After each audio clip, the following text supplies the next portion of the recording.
Pemuda ini bernama Sally. Hari itu Sally sedang training di suatu restoran mewah di Jerman. Meski masih sekolah, tapi dia sudah punya inisiatif bekerja part-time untuk membantu kedua orang tuanya.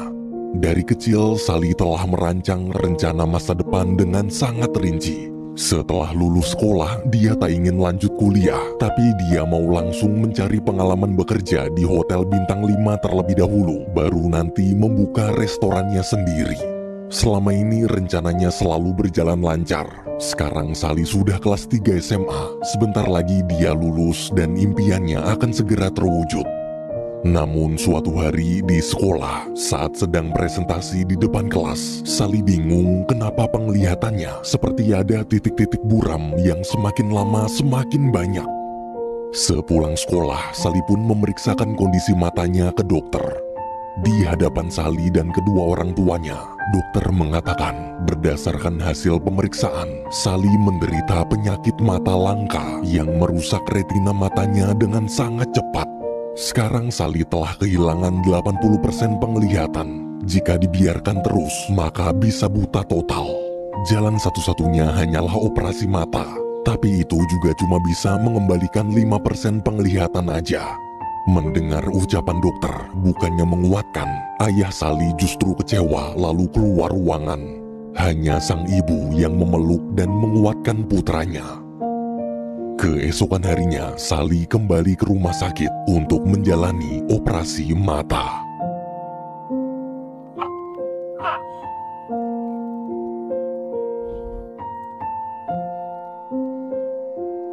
Setelah operasi, kini penglihatan Sally hanya tinggal tersisa 5% dari penglihatan manusia normal. Esok hari terlihat Sally sedang berdebat dengan ayahnya. Sang ayah ingin memindahkan ke sekolah berkebutuhan khusus, tapi Sally menolak. Karena kesal, ayah pun pergi sambil berkata, orang cacat seperti Sally harusnya sadar diri. Mendengar kalimat menyakitkan dari ayah kandungnya sendiri, Sally sakit hati. Namun dia bertekad akan tetap melanjutkan pendidikannya di sekolah umum. Besok pagi, Sally masuk sekolah seperti biasa. Di kelas, walaupun kesulitan, dia terus berusaha menulis penjelasan gurunya. Di tengah pelajaran, Sally merasa aneh. Dia baru sadar kenapa semenjak penglihatannya turun, tiba-tiba pendengarannya jadi lebih tajam. Ia bahkan sampai bisa mendengar suara orang mengunyah permen karet, suara penghapus, serta suara-suara kecil lain. Tak hanya pendengaran, ingatan Sally juga terasa sangat kuat. Malam hari di rumah, Sally mengubah cara belajarnya. Daripada mencatat, mulai sekarang dia akan fokus belajar dengan cara mendengarkan dan menghafal. Keesokan harinya di sekolah, berkat metode baru itu, Sally jadi lebih mudah menangkap pelajaran. Saat guru bertanya, dia bisa menjawab semua pertanyaan dengan benar, hingga membuat teman-temannya kaget. Beberapa bulan kemudian, Sally akhirnya lulus sekolah dengan nilai sempurna. Namun ketika dia menunjukkan nilainya ke ayah, ayah hanya terdiam tanpa ada senyuman dan pujian sama sekali. Sally yang kecewa langsung masuk ke kamar. Setelah lulus, Sally tak mau membuang-buang waktu. Dengan penuh semangat, dia mulai mengirim lamaran kerja ke berbagai hotel bintang 5. Ich weiß, dass eine Ausbildung nichtsdestotrotz habe ich meine Sehfähigkeit stark einschränkt.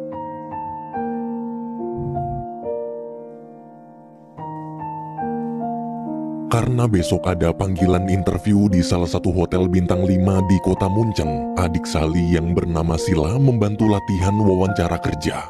Meski tak bisa melihat dengan jelas, tapi Sally harus tetap berusaha menatap mata lawan bicaranya. Ia juga harus berlatih jabat tangan tanpa melihat. Keesokan paginya, Sila dan sang ibu mengantarkan Sally pergi ke kota Munchen. Ketika sampai hotel, pas baru masuk gara-gara terlalu banyak orang, Sally bingung harus bertemu dan bertanya ke siapa. Beruntung HRD yang akan mewawancarai sudah menunggu lalu memanggilnya. Waktu mereka berdua mau jalan, tiba-tiba ada seorang pelamar bernama Max baru datang dan minta maaf telat. Dengan sigap, Sally langsung bilang kalau tadi jalanan macet parah. Mendengar itu, HRD pun memaafkan Max. Mereka bertiga kemudian jalan keliling hotel sambil interview. Waktu lagi nyeritain data dirinya, Sally kelewatan. Untungnya HRD tak curiga. Mereka lalu lanjut keliling ke divisi lain. Selama jalan, HRD menjelaskan kalau setiap divisi ada manajernya masing-masing. Di antara semua manajer, ada satu yang paling sadis. Dia bernama Smith. Smith adalah manajer di divisi restoran dan bar. Dia orangnya perfeksionis banget, jadi jangan sampai melakukan kesalahan sekecil apapun di depannya. Selesai keliling, HRD menjelaskan bahwa Sally lolos proses interview. Tapi jangan senang dulu, karena mulai besok Sally harus menjalani masa percobaan selama 5 bulan. Bila lulus di semua divisi, barulah resmi diterima kerja. Mendengar itu, Sally sangat senang. Nggak cuma dia, Max juga lolos interview. Sorenya, agar lebih dekat dengan tempat kerja, Sila mengantarkan Sally pindah ke kosan baru di kota Munchen. Besok paginya, Sila mengantarkan Sally berangkat ke hotel, sekaligus membantu menghafal jalan. Saat baru sampai, terlihat ada banyak anak training lain. Karena sulit melihat, Sally cuma bisa diam senyum-senyum sendirian, tak punya teman. Alhamdulillahnya Max datang menyapa. Sally pun lega, akhirnya ada orang yang bisa diajak bicara. Di dalam, HRD memperkenalkan para manajer dan menjelaskan kalau mereka akan dibagi jadi beberapa kelompok. Lagi-lagi Sally beruntung, dia satu tim sama si Max. Training pertama bulan ini adalah training di divisi housekeeping atau pelayanan kamar. Saat manajer housekeeping mengajari cara merapihkan kasur, Sally pura-pura paham padahal penglihatannya buram. Setelah diberi pengarahan, para anak training pun mulai bekerja. Di kamar, waktu Sally sedang kesulitan membersihkan cermin, tiba-tiba Max masuk. Melihat tingkah aneh Sally, Max berkata dari awal bertemu dia sudah curiga, pasti Sally menyembunyikan sesuatu. Karena terpojok, Sally pun terpaksa memberitahu tentang kondisi matanya yang cuma bisa melihat 5% dari penglihatan orang normal. Ia memohon agar Max tak membocorkan penyakit ini. Jika atasan sampai tahu, dia pasti akan langsung dikeluarkan. Mendengar cerita Sally, dengan santai Max bilang kalau dari awal bertemu, dia sudah menganggap Sally teman dan dia tak akan pernah mengkhianati temannya sendiri. Max justru berterima kasih. Jika kemarin Sally tak membantunya berbohong soal macet, mungkin dia bakalan gagal interview. Max selalu mengajari bagaimana cara membersihkan cermin dengan cara yang lebih simpel. Tak hanya mengajari tentang hal-hal housekeeping, Max juga membantu Sally menghafal jalan, menghafal nomor kamar hotel, serta menghafal jumlah langkah naik turun tangga. Mereka berdua saling melengkapi. Karena Sally pintar, jadi pas ujian tertulis, Max nyontek ke dia. Sepulang kerja di tongkrongan, berkat bantuan pendengaran dan ingatan Sally yang kuat, Max berkali-kali menang judi dengan mudah. Hari demi hari berlalu, setelah 1 bulan menjalani masa training di housekeeping. Hari itu saat sedang bekerja, mendadak manajer datang memeriksa. Dari hasil penilaian, manajer menyatakan Sally lulus. Di bulan kedua, Max dan Sally training di divisi kitchen atau dapur. Saat sedang membersihkan piring, salah satu staf bernama Hamid menegur. Hamid curiga pasti Sally punya masalah dengan penglihatannya. Tapi nggak perlu khawatir, dia nggak bakal kasih tahu siapa-siapa. Hamid malah cerita kalau dia adalah seorang imigran dari Afghanistan.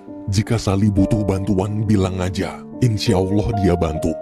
Waktu sedang membuang sampah, Sally seperti mendengar ada suara wanita menyanyi. Suaranya merdu banget, meski tak bisa melihat dengan jelas. Namun di detik itu, Sally jatuh cinta pada pandangan pertama. Jatuh cinta pada pendengaran pertama. Besok siangnya saat sedang bekerja, akhirnya Sally bertemu dengan wanita yang suaranya dia dengar kemarin. Wanita itu bernama Laura. Dia adalah supplier pengirim bahan-bahan sayuran. Mereka berdua pun mengobrol panjang lebar. Meski baru bertemu, tapi mereka saling merasa nyaman. Laura kelihatannya juga tertarik sama si Sally. Setelah berpisah, saat kembali ke dapur, Chef menyuruh Sally membantu memotong daging. Da aus, hier stellst du die Stärke ein. Nicht.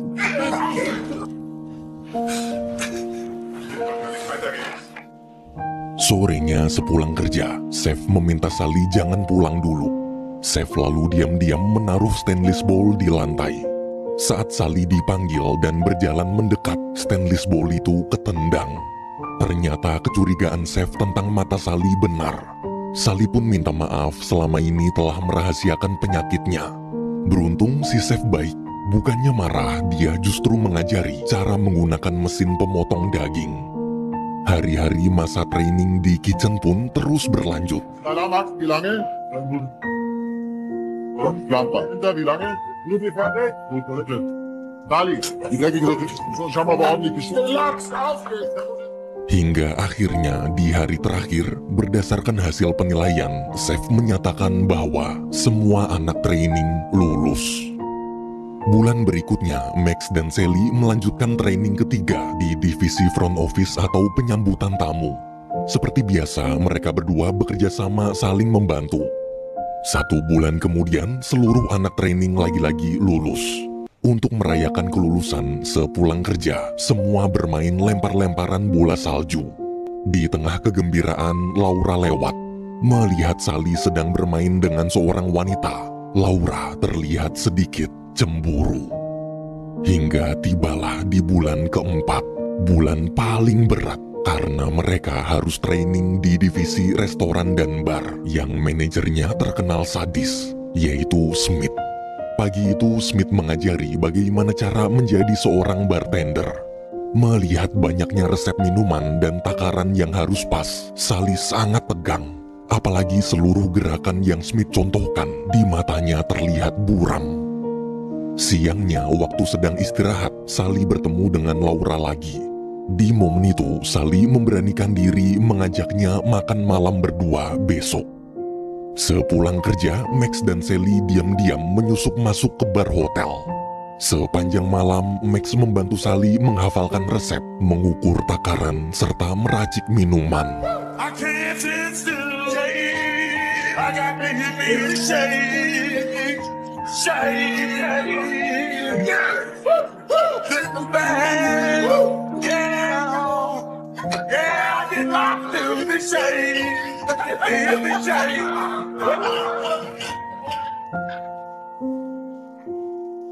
Next to space out on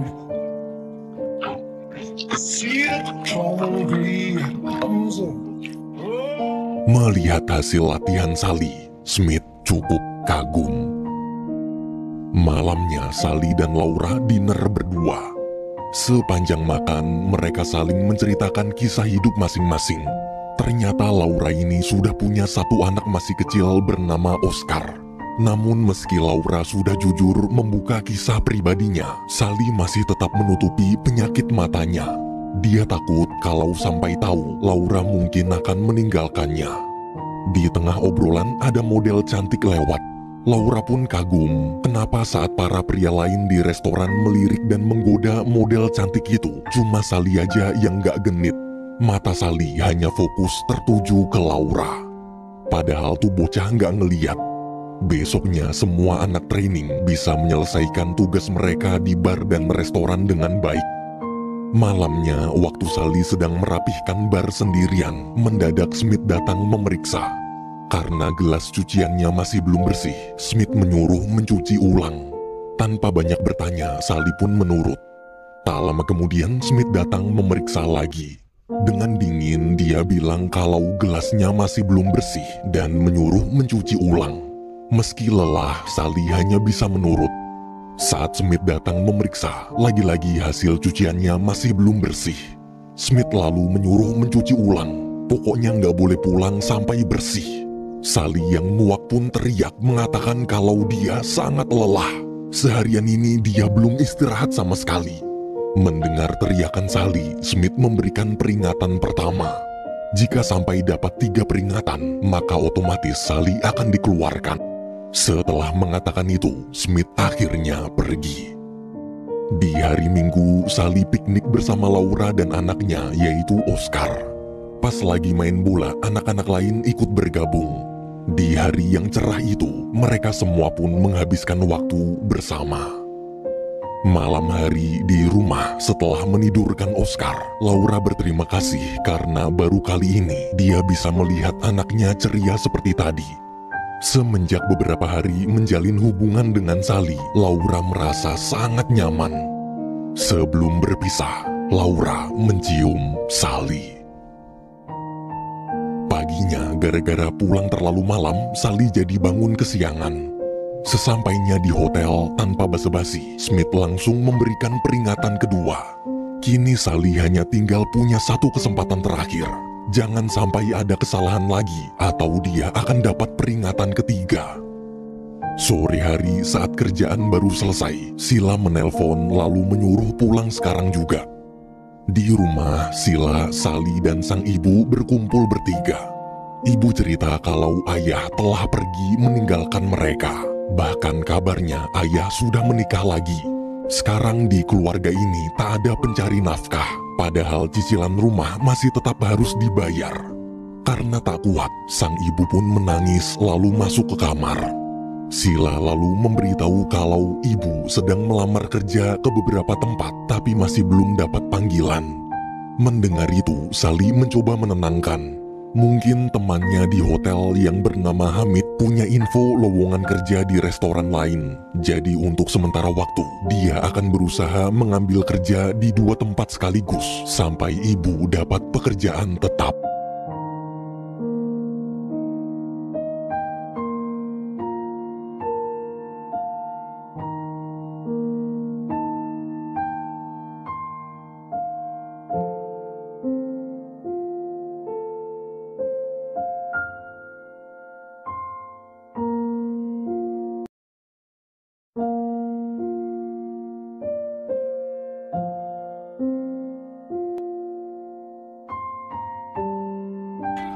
Minggu demi minggu berlalu, Sally terus bekerja keras banting tulang siang malam.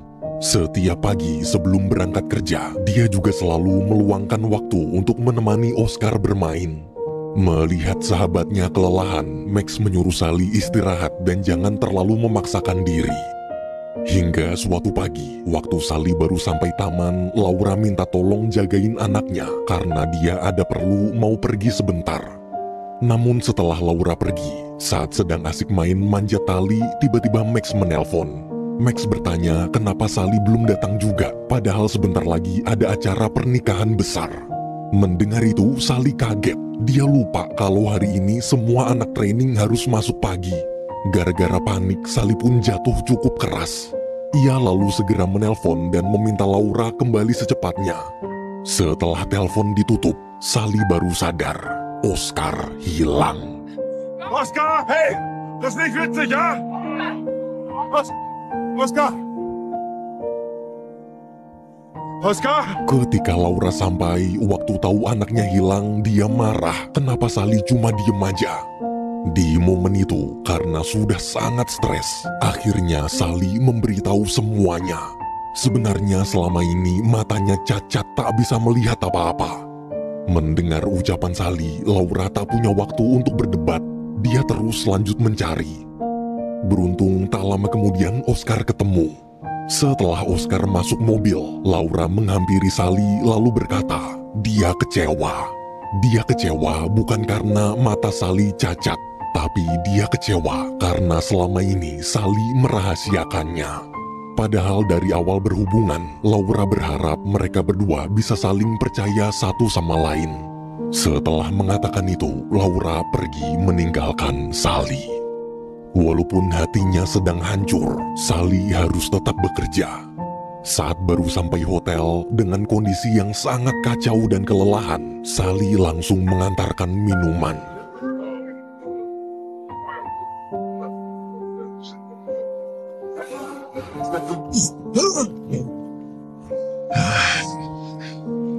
Was ist nicht los? Di belakang, Max menyuruh istirahat, tapi Sally tetap memaksa terus bekerja.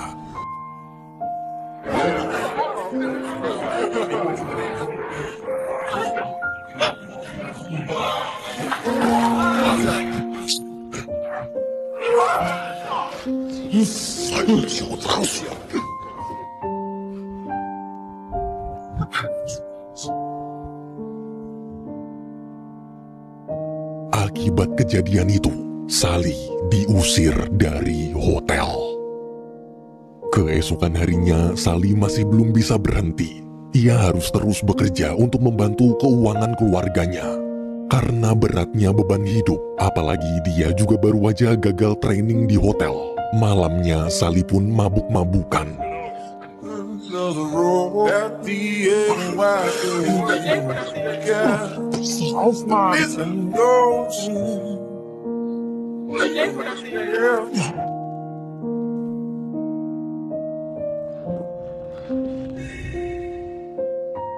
Di rumah sakit, ketika sadar, Sila sudah ada di sana.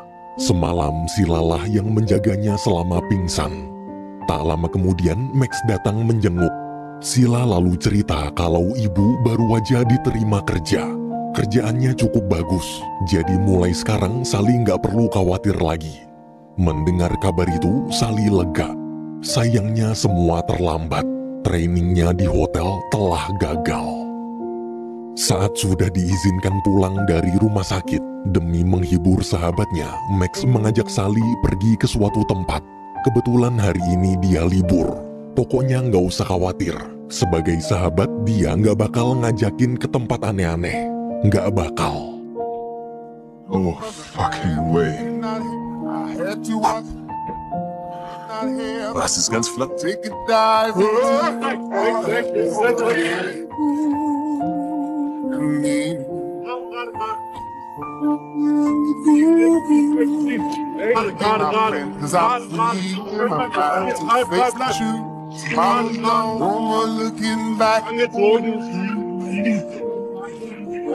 Links halt, links halt, links halt, links halt. Fuck.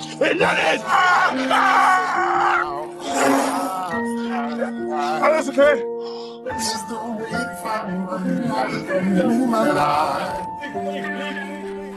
Tuh bocah berdua ketawa puas. Sally tak menyangka ternyata dia juga bisa melakukan hal ekstrim seperti tadi. Kepercayaan diri Sally pun kembali. Sorenya mereka nekat datang ke hotel. Melihat Sally, Smith, HRD, serta para anak training lain kaget. Sally di situ minta maaf atas segala kekacauan yang kemarin dia lakukan dan minta maaf karena selama ini telah berbohong menutupi kondisi matanya. Tapi bagaimanapun juga, dia tak akan pernah menyerah meraih mimpinya. Sally memohon agar Smith memberikan kesempatan untuk menyelesaikan masa trainingnya. Meski kondisi matanya berbeda, dia janji tak akan kalah dari anak training lain. Awalnya Smith pesimis, namun karena anak training lain, HRD dan Max ikut memohon, hati Smith akhirnya luluh. Smith pun mengizinkan Sally untuk datang di ujian terakhir 2 hari lagi. Jangan sampai telat. Mendengar itu, Sally sangat senang. Besoknya seharian penuh, Sally terus berlatih untuk ujian. Yes, look. God's away. Nothing but hope dreams. Just something bright out there. Solange ich hier den Gin Gin liest rum. Hari yang ditunggu-tunggu pun tiba. Pagi itu, waktu baru sampai hotel, Laura datang menghampiri. Mendengar Sally hari ini ingin ujian, Laura mencoba menyemangatinya. Sally lalu mengatakan kalau dia kangen Laura. Kangen banget. Ia berharap Laura mau balikan. Kali ini dia janji tak akan ada lagi kebohongan di antara mereka. Mendengar itu, Laura menjawab dia juga kangen. Karena malu, Laura langsung pergi sambil senyum-senyum. Siangnya di ujian tertulis, seperti biasa, dengan santainya Max nyontek kertas jawaban Sally. Di ujian hafalan, Sally berhasil menyebutkan semua jenis gelas dan nama-nama wine, bahkan dia juga sampai tahu sejarah asal-usul setiap. Hingga tibalah di penilaian terakhir, yaitu ujian setting atau penataan meja. Setelah semua siap, ujian pun dimulai.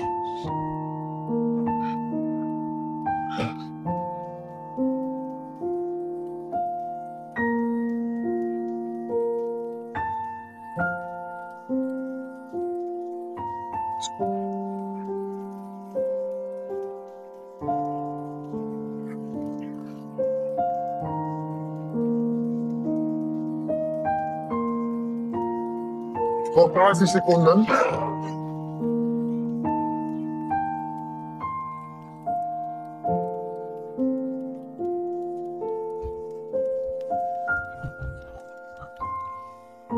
Saat waktu berakhir, juri menyuruh semua berhenti, jangan ada yang menyentuh meja. Juri kemudian menilai hasil kerja para anak training satu demi satu.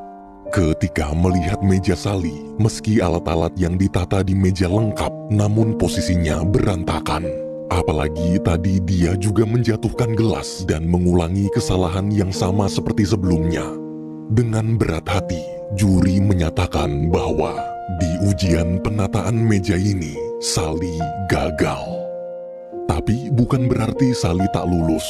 Karena di ujian-ujian lain nilai Sally selalu sempurna, bahkan lebih tinggi dari anak training lain. Maka berdasarkan hasil rata-rata nilai keseluruhan, juri memutuskan Sally lulus training. Mendengar itu, semua bertepuk tangan dan bersorak gembira. Tak hanya Sally, ternyata seluruh anak training juga lulus. Sorenya di rooftop hotel, semua berkumpul saling bersalaman memberi selamat. Di tengah kegembiraan, Smith datang menyapa dan ikut memberi selamat. Dia dengar katanya Sally punya cita-cita ingin membuka restoran sendiri. Smith mendoakan agar Sally bisa mewujudkan mimpinya itu.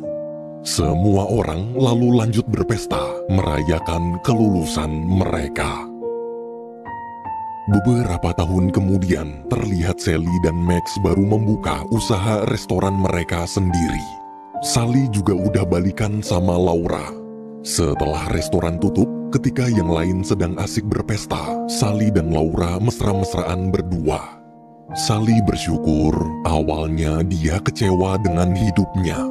Tapi sekarang, jika dilihat dari sudut pandang yang berbeda, ternyata suka duka dalam hidup jadi bisa terasa romantis, seakan seperti sedang berkencan. Seperti sedang kencan buta dengan kehidupan.